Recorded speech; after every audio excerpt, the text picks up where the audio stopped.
माता की। ए बारा रमेश इकड़े बारा। कांग्रेस पार्टी की, सोनिया गांधी की, मल्लिकार्जुन खड़गे की, राहुल गांधी की बंधुगळे ಸ್ವಲ್ಪ ಇರೋ ಡಾಕ್ಟ್ರೆ ಸ್ವಲ್ಪ ಇರಿ ಫೋನ್ ಗಿನೆಲ್ಲ ಆಫ್ ಮಾಡಿ.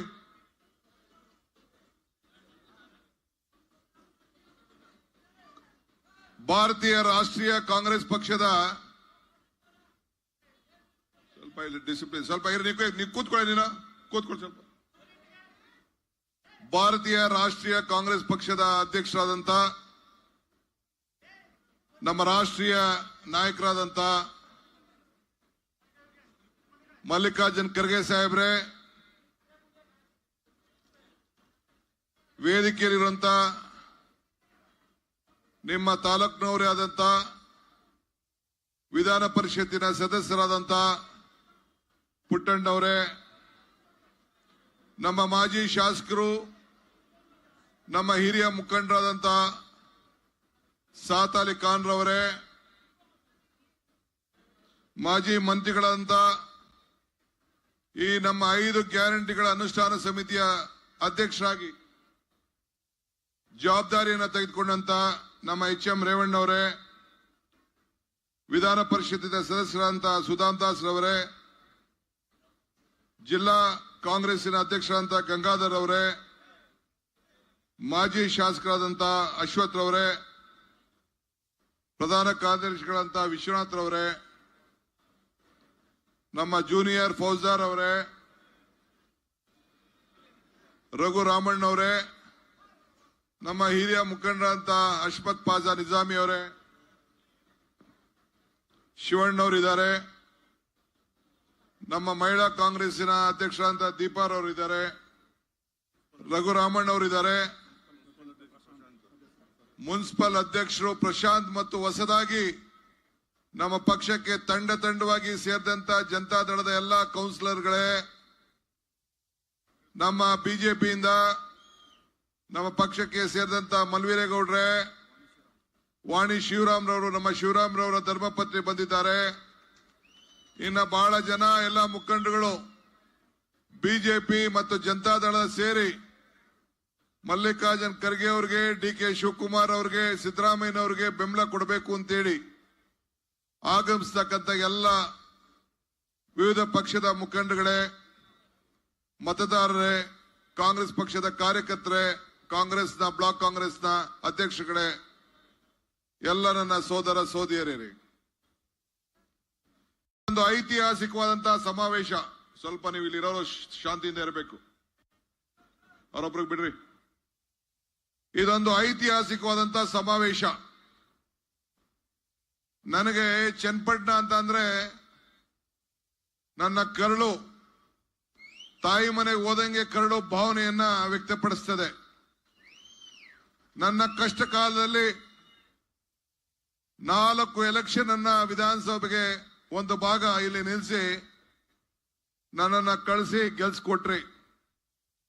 ನಾನು ಕೊನೆಗೆ ಹೋಗ್ಬೇಕಾದ್ರೆ ಈ ಕ್ಷೇತ್ರ ವಿಂಗಡಣೆ ಆದಾಗ ನನಗೆ ಬಹಳ ನರಳಿನಿಂದ ಈ ಕ್ಷೇತ್ರ ಬಿಡಬೇಕಾದಂತ ಪರಿಸ್ಥಿತಿ ಅನಿವಾರ್ಯತೆ ಬಂತು.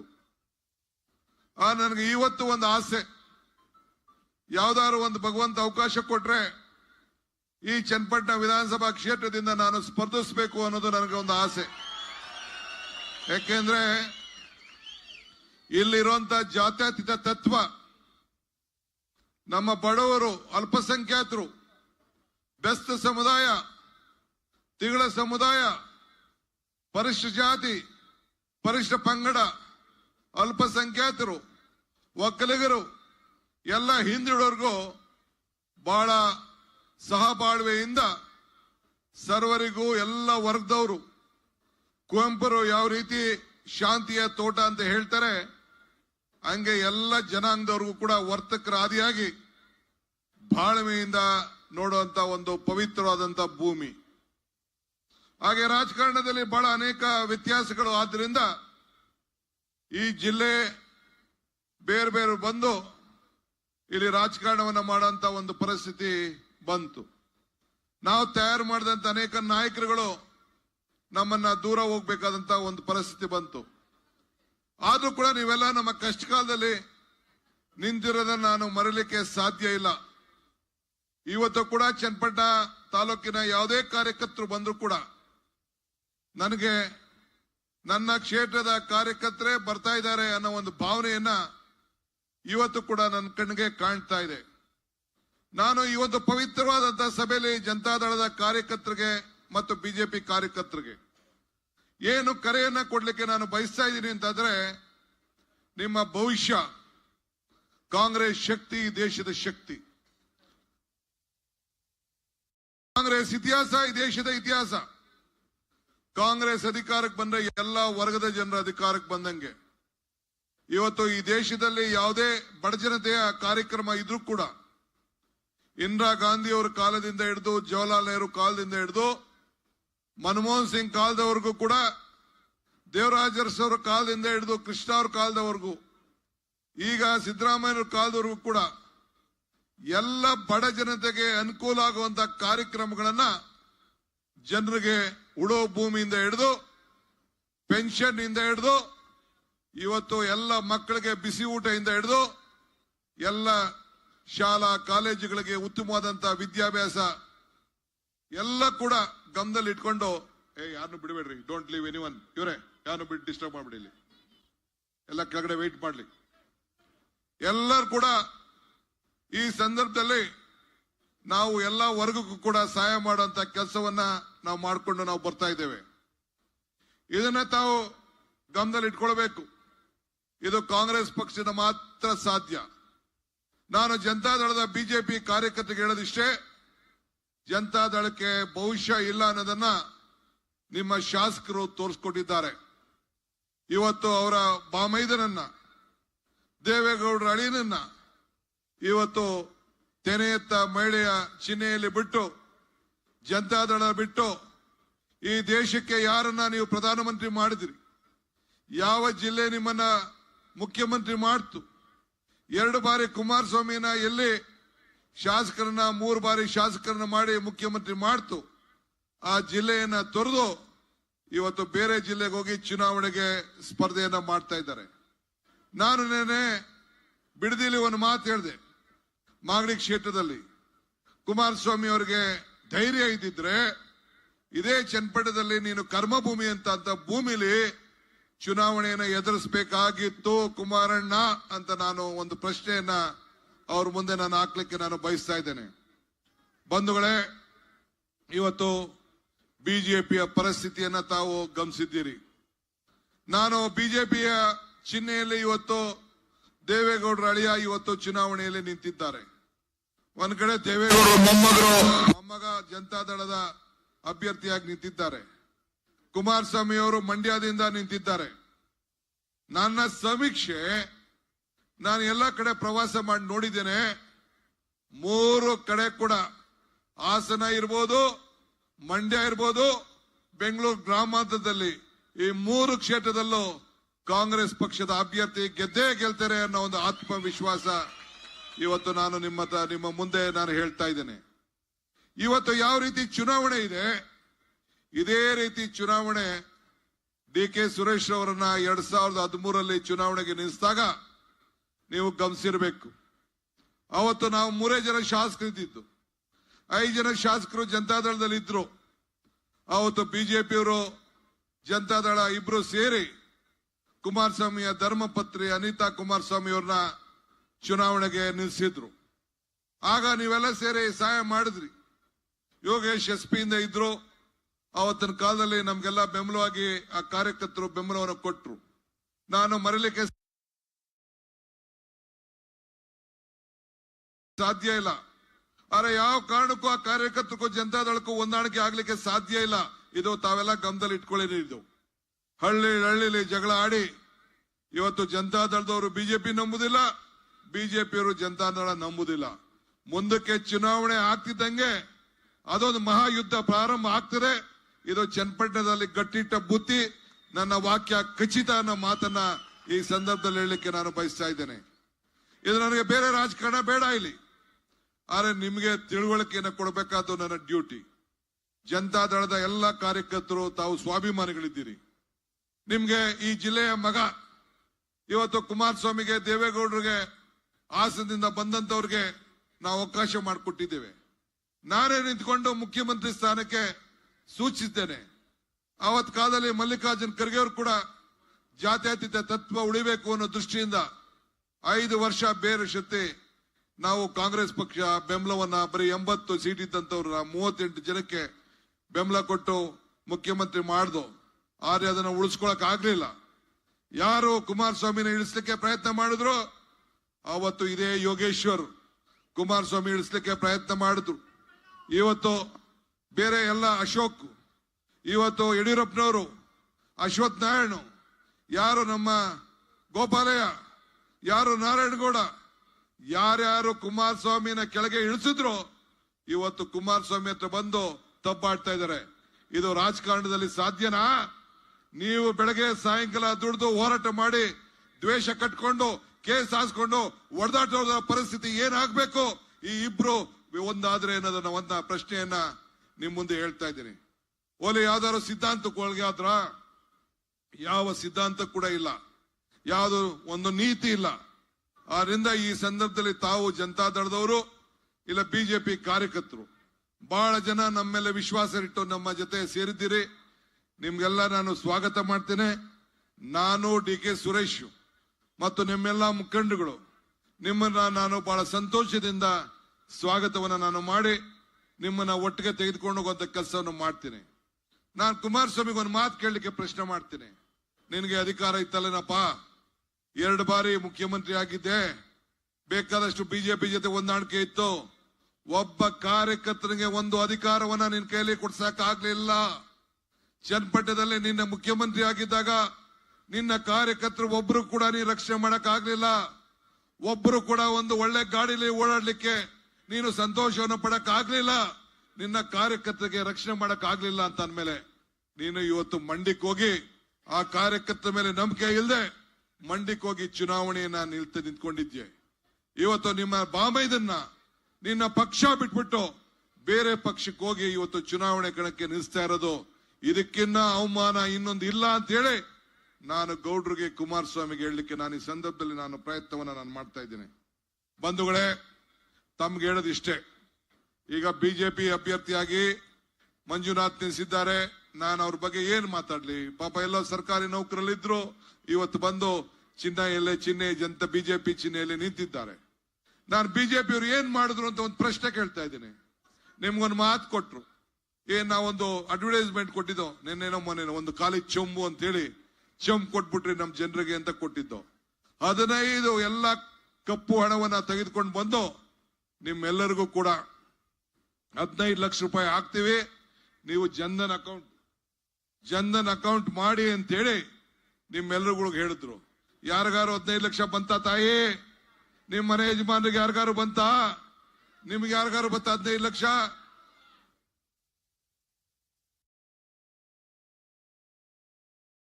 ಪುಟ್ಟಣ್ಣಂಗೆ ಏನೋ ಬಂದಿರ್ಬೇಕು 15 ಲಕ್ಷ. ಯಾಕೆಂದ್ರೆ ಬಿಜೆಪಿ ಜೊತೆ ಒಂದಷ್ಟು ದಿನ ಇದ್ದ.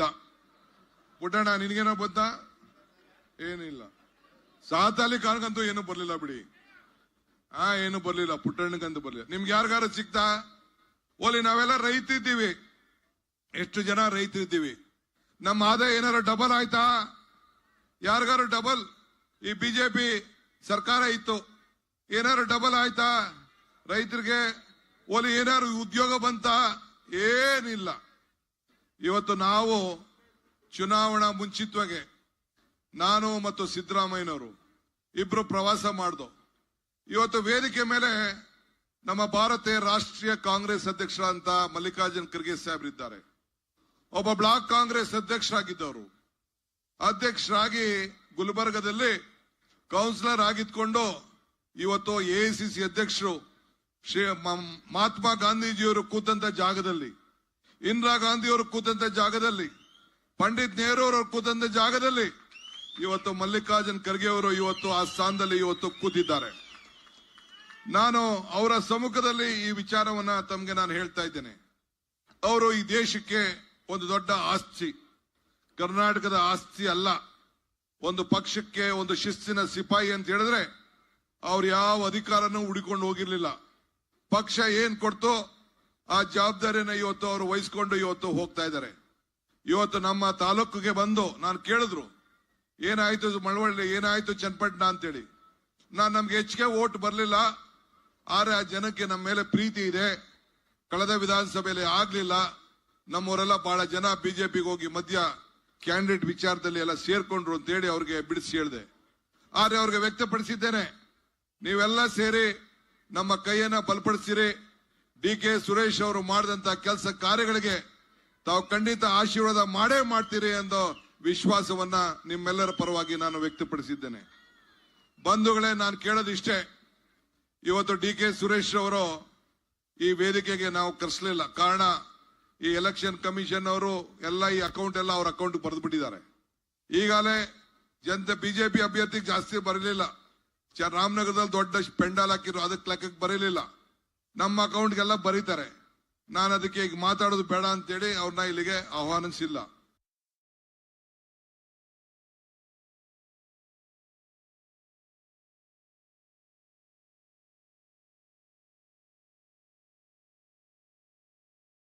ಅಲ್ಲ, 10 ವರ್ಷದಿಂದ ಮಾಡ್ಕೊಂಡು ಬರ್ತಾ ಇದ್ದಾರೆ. ಇಡೀ ನಾನು ಹೇಳ್ತಾ ಇದ್ದೇನೆ, ಭಾರತದ ಇತಿಹಾಸದಲ್ಲಿ ಯಾವ್ದಾದ್ರು ಲೋಕಸಭಾ ಕ್ಷೇತ್ರದಲ್ಲಿ 400ಕ್ಕೂ ಹೆಚ್ಚು ಶುದ್ಧ ಘಟಕ ನೀರು ಎಲ್ಲಾರು ಆಗಿತ್ತು ಅಂತ ಅಂದ್ರೆ, ನಮ್ಮ ಟ್ರಸ್ಟ್ ಇಂದ ಆಗಿತ್ತು ಅಂದ್ರೆ, ಸರ್ಕಾರದಿಂದ ಆಗಿತ್ತು ಅಂದ್ರೆ ಬರೀ ಬೆಂಗಳೂರು ಗ್ರಾಮಾಂತರ ಕ್ಷೇತ್ರದಲ್ಲಿ ಮಾತ್ರ ಅನ್ನೋದು ಮಾತನ್ನ ಯಾರು ಕೂಡ ತಳ್ಳಾಕ್ಲಿಕ್ಕೆ ಸಾಧ್ಯ ಇಲ್ಲ. ಇವತ್ತು KB ಸ್ಟೇಷನ್, ನಾನು KB ಮಂತ್ರಿ ಪವರ್ ಮಂತ್ರಿ ಆಗಿದ್ದೆ. ಬಹುಶಃ ನಿಮ್ಮ ಜಿಲ್ಲೆಗೆ ನಾನು ಈಗ ತಾನೇ ಇಲ್ಲಿಗೆ ಬರ್ಬೇಕಾದ್ರೆ ಈ ಕಂಬಗಳನ್ನ ನಾನು ಖರ್ಗೆ ಸಾಹೇಬ್ರಿಗೆ ತೋರಿಸ್ತಾ ಇದ್ದೆ. ಇಡೀ ದೇಶಕ್ಕೆ ಈ ಮಾದರಿ, ಇದು ಮಾದರಿ. ಇಡೀ ನಮ್ಮ ರೈತರ ಕುಟುಂಬಕ್ಕೆ, ರೈತರ ಸಮುದಾಯಕ್ಕೆ, ಇಡೀ ಕರ್ನಾಟಕ ರಾಜ್ಯದಲ್ಲಿ ಯಾವ ತಾಲೂಕಿನಲ್ಲೂ ಇಲ್ಲ, ಯಾವ ಕ್ಷೇತ್ರದೂ ಇಲ್ಲ.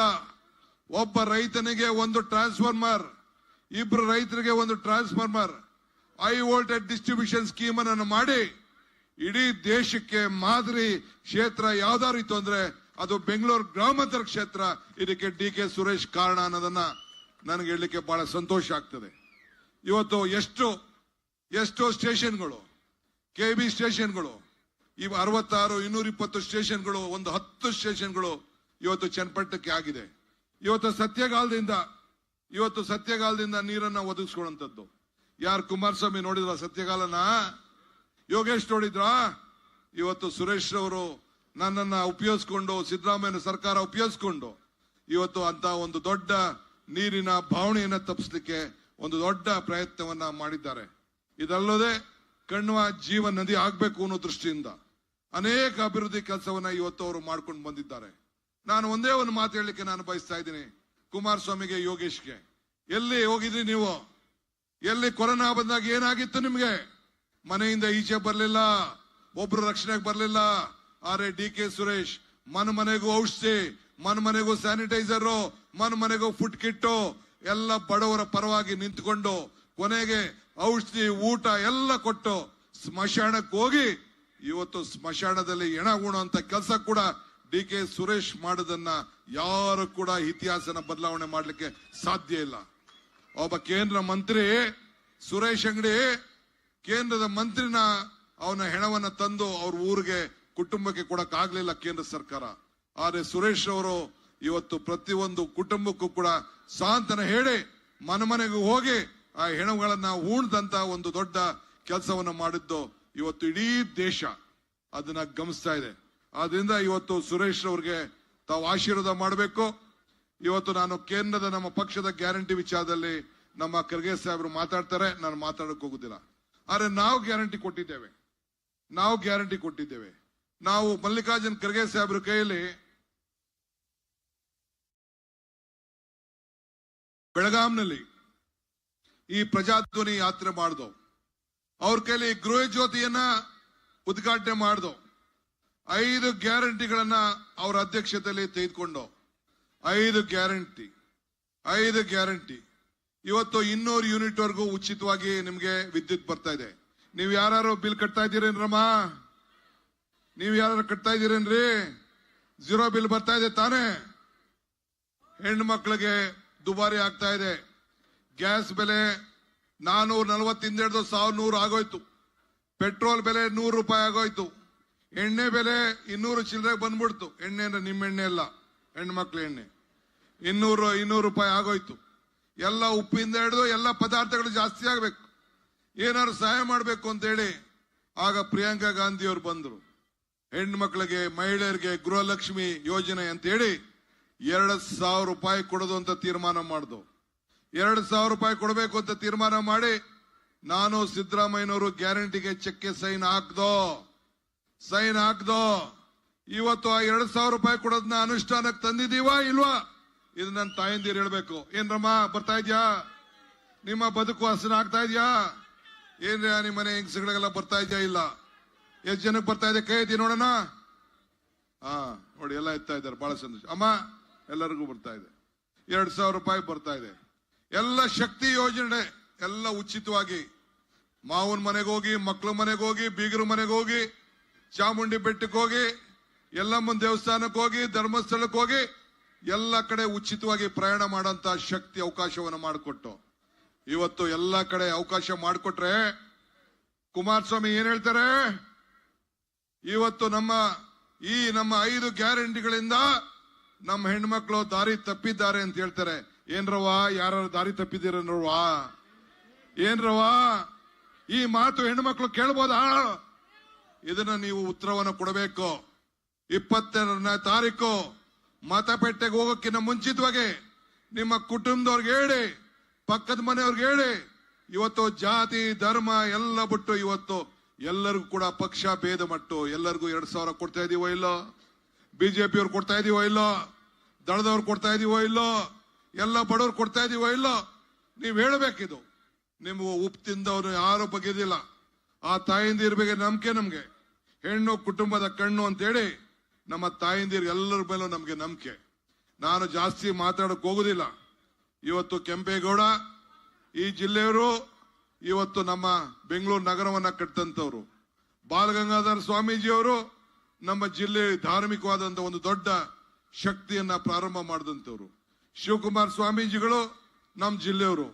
ಅವರು ಕೂಡ ಈ ನಮ್ಮ ಒಂದು ಸಮುದಾಯಕ್ಕೆ ಒಂದು ಮಠವಾಗಿ ಅಕ್ಷರ ದಾಸೋಹ, ಅನ್ನ ದಾಸೋಹನ ಇವೆರಡು ಕೂಡ, ಈ 3 ಜನ ಕೂಡ ನಮ್ಮ ಜಿಲ್ಲೆಗೆ ಒಂದು ದೊಡ್ಡ ಆಧಾರ ದೈವಗಳು. ಅವರು ಇವತ್ತು ಈ ಜಿಲ್ಲೆಯಲ್ಲಿ ಇದ್ದಾರೆ. ಇವತ್ತು ನಾವೆಲ್ಲ ಸೇರಿ ಮುಂದುವರ್ಸ್ಕೊಂಡು ಹೋಗ್ಬೇಕು. ಇವತ್ತು ನಮ್ಮ ಸಾತ್ ಅಲಿ ಖಾನ್ ಅವರು ಇಲ್ಲಿಗೆ ಬಂದಿದ್ದಾರೆ, ಪುಟ್ಟಣ್ಣವ್ರು ಇದ್ದಾರೆ, ರೇವಣ್ಣವ್ರು ಇದ್ದಾರೆ. ಖರ್ಗೆ ಸಾಹೇಬರ ಮುಖಂಡತ್ವದಲ್ಲಿ ಈ ದೇಶದಲ್ಲಿ ಎಲೆಕ್ಷನ್ ನಡೀತಾ ಇದೆ. ನಾನು ಹೇಳ್ತಾ ಇದ್ದೀನಿ ಕೇಳಿ, ಈ ದೇಶಕ್ಕೆ ಮಲ್ಲಿಕಾರ್ಜುನ್ ಖರ್ಗೆ ಅವರು ಅವರ ನಾಯಕತ್ವದಲ್ಲಿ ಈ ದೇಶದಲ್ಲಿ ಚುನಾವಣೆ ನಡೀತಾ ಇದೆ. ಇವತ್ತು ನಮ್ಮೆಲ್ಲರ ಸೌಭಾಗ್ಯ, ಅವರ ಗೌರವ, ಅವರ ಸ್ವಾಭಿಮಾನವನ್ನ, ಅವರ ನಾಯಕತ್ವಕ್ಕೆ ಗೌರವನ ಕೊಡಬೇಕು. ನಾನು ಹೇಳ್ತಾ ಇದ್ದೀನಿ, ಯಾವ ಕಾರಣಕ್ಕೂ ಬಿಜೆಪಿ ರಾಷ್ಟ್ರದಲ್ಲಿ ಬರ್ಲಿಕ್ಕೆ ಸಾಧ್ಯ ಇಲ್ಲ. ನಾನು ಇವತ್ತು ಬೆಳಗ್ಗೆ ಒಂದು ಪೇಪರ್ ನೋಡ್ತಾ ಇದ್ದೆ. ಆ ಪೇಪರ್ ಅಲ್ಲಿ ಮೋದಿ ಏನ್ ಹೇಳ್ತಾರೆ ಅಂದ್ರೆ, ಕಾಂಗ್ರೆಸ್ ಗೆದ್ದರೆ ನಿಮ್ಮ ಮಾಂಗಲ್ಯ ಸೂತ್ರ ಕಿತ್ತು ಮುಸ್ಲಿಮರಿಗೆ ಕೊಡ್ತದೆ ಅಂತ ಹೇಳಿ ಮೋದಿ ಹೇಳ್ತಾ ಇದ್ದಾರೆ. ಏನ್ರಿ, ಎಲ್ಲಾರು ನಡೆದಿದ್ಯೇನ್ರಿ? ಮೋದಿ ಸಾಹೇಬರಿಗೆ ಬಹಳ ಡವಡವ ಅಂತ ಇದೆ, ಅಧಿಕಾರ ಹೋಗ್ತದೆ ಅಂತ ಹೇಳ್ತಾ ಇದ್ದಾರೆ. ಮಂಗಳ ಸೂತ್ರದ ಬಗ್ಗೆ ಮಾತಾಡ್ತಾ ಇದ್ದಾರೆ. ಕಾಂಗ್ರೆಸ್ ಜಾತ್ಯತೀತ ತತ್ವದ ಬಗ್ಗೆ ನಿಲುವು, ಶಾಂತಿಯ ತೋಟ, ಎಲ್ಲರೂ ಕೂಡ ಒಟ್ಟಿಗೆ ನಾವು ತೆಗೆದುಕೊಂಡು ಹೋಗುವಂತ ಕೆಲಸವನ್ನ ನಾವು ಮಾಡ್ತಾ ಇದ್ದೇವೆ. ಆದ್ರಿಂದ ನಾನು ಕೇಳೋದಿಷ್ಟೇ, ಇವತ್ತು ನಾನು ನಮ್ಮ ಅಭ್ಯರ್ಥಿ ಹೆಸರು ಹೇಳುವುದಿಲ್ಲ, ಸುರೇಶ್ ವಿಚಾರನೂ ನಾವು ಮಾತಾಡುವುದಿಲ್ಲ. ನೀವು ಕಾಂಗ್ರೆಸ್ ಪಕ್ಷದ ಅಭ್ಯರ್ಥಿ, ನಿಮ್ಮ ಸೇವಕನಾಗಿ ಒಬ್ಬ ಪಂಚಾಯತಿ ಮೆಂಬರ್ ತರ, ಮುನ್ಸಿಪಾಲಿಟಿ ಮೆಂಬರ್ ತರ ಇವತ್ತು ಹಗಲು ರಾತ್ರಿ ನಿಮ್ಮ ಸೇವೆಯನ್ನ ನಿಮ್ಮ ಅಭ್ಯರ್ಥಿ ಮಾಡ್ತಾ ಇದ್ದಾರೆ. ಅವರ ಹಸ್ತದ ಗುರುತಿಗೆ ತಾವು ಮತವನ್ನ ಕೊಡಬೇಕು. ಸಿದ್ದರಾಮಯ್ಯನವರಿಗೆ, ಡಿ ಕೆ ಶಿವಕುಮಾರ್ಗೆ, ಮಲ್ಲಿಕಾರ್ಜುನ್ ಖರ್ಗೆ ಸಾಹೇಬ್ರ ಮುಖಂಡತ್ವದಲ್ಲಿ ತಾವು ಗೆಲ್ಲಿಸಬೇಕು. ನಾನು ಎಲ್ಲ ಮುಖಂಡಗಳ ಜೊತೆ ನಿಮ್ಮ ಜೊತೆ ಇದ್ದೇನೆ. ನಿಮ್ಮ ಪ್ರೀತಿ ವಿಶ್ವಾಸಕ್ಕೆ ನಾನೆಲ್ಲ ಬಹಳ ಆಭಾರಿಯಾಗಿದ್ದೇನೆ. ತಾವೆಲ್ಲ ಮತ್ತೆ ಒಂದು ವೋಟ್ ಜೊತೆಗೆ 10 ವೋಟ್ ಹಾಕ್ಸುವಂತ ಶಕ್ತಿ ಭಗವಂತ ನಿಮ್ಗೆ ಕೊಟ್ಟಿದ್ದಾನೆ. ನುಡಿದಂತೆ ನಡೆದಿದ್ದೇವೆ. ಬಿಜೆಪಿಯವರು ಕೊಟ್ಟು ಮಾತು ಮಾಡಕ್ಕಾಗ್ಲಿಲ್ಲ. ಕುಮಾರಸ್ವಾಮಿ ಕೂಡ ಈ ಜಿಲ್ಲೆಯಲ್ಲಿ ಒಂದು ಸಾಕ್ಷಿ ಗುಡ್ಡೆ ಹೇಳಿ, ನಿಮ್ಮ ಎಲ್ಲ ಮನೆ ಬೆಳಗಲಿಕ್ಕೆ ನಾವು ಉಚಿತವಾಗಿ ಕರೆಂಟ್ ಕೊಟ್ಟಿದ್ದೇವೆ, ಉಚಿತವಾಗಿ ಟ್ರಾನ್ಸ್ಫಾರ್ಮರ್ ಕೊಟ್ಟಿದ್ದೇವೆ, ನಿಮ್ಮ ನದಿಗಳಿಗೆ ಜೀವ ಕೊಟ್ಟಿದ್ದೇವೆ. ಇಂಥದ್ದು ಒಂದು ಕೆಲಸ ಕುಮಾರಸ್ವಾಮಿ ಅವರಾಗ್ಲಿ ಬಿಜೆಪಿಯವರು ಹೇಳಿದ್ರೆ ನಾನು ಏನ್ ಶಿಕ್ಷಕ ಕೂಡ ಒಳಗಾಗಿದ್ದೇನೆ. ಆದ್ರಿಂದ ತಾವೆಲ್ಲ ಕಾಂಗ್ರೆಸ್ಗೆ ಸಹಾಯ ಮಾಡಬೇಕು ಅಂತೇಳಿ ಪ್ರಾರ್ಥಿಸಿ ನನ್ನ ಮಾತು ಮುಗಿಸ್ತೇನೆ. ಜೈ ಹಿಂದ್, ಜೈ ಕರ್ನಾಟಕ. ನೀವೆಲ್ಲ ಕಾಂಗ್ರೆಸ್ಗೆ ಸಹಾಯ ಮಾಡ್ತಿರ್ತಾನೆ? ಎತ್ತಿ ಕೈ ಎತ್ತಣೆ ನೋಡೋಣ. ನೋ ಡಿ ಕೈಲಿ ಯಾವ ಡಿ ಕೈನಿಲ್ಲ ಇರೋ ಎಲೆಕ್ಷನ್ ಮಾಡಿ ಆಗ್ಬೋದಲ್ಲ. ನಮಸ್ಕಾರ. ಧನ್ಯವಾದಗಳು ಮಾನ್ಯ ಉಪಮುಖ್ಯಮಂತ್ರಿಗಳಿಗೆ. ಈಗ ತಮ್ಮನ್ನು ಉದ್ದೇಶಿಸಿ ನಮ್ಮ ರಾಷ್ಟ್ರೀಯ ಕಾಂಗ್ರೆಸ್ ಅಧ್ಯಕ್ಷ ಅಂತ ಮಲ್ಲಿಕಾರ್ಜುನ್ ಖರ್ಗೆ ಸಾಹೇಬ್ರಿದ್ದಾರೆ, ಮಾತಾಡ್ತಾರೆ. ಎಲ್ಲ ಶಾಂತಿಯಿಂದ ಕೂತ್ಕೊಂಡು ಅವರ ಆಚಾರ ವಿಚಾರವನ್ನ ತಾವು ಗಮನಿಸಬೇಕು ಅಂತ ಹೇಳಿ ತಮ್ಮಲ್ಲಿ ನಾನು ಪ್ರಾರ್ಥನೆ ಮಾಡ್ತಾ ಇದ್ದೀನಿ.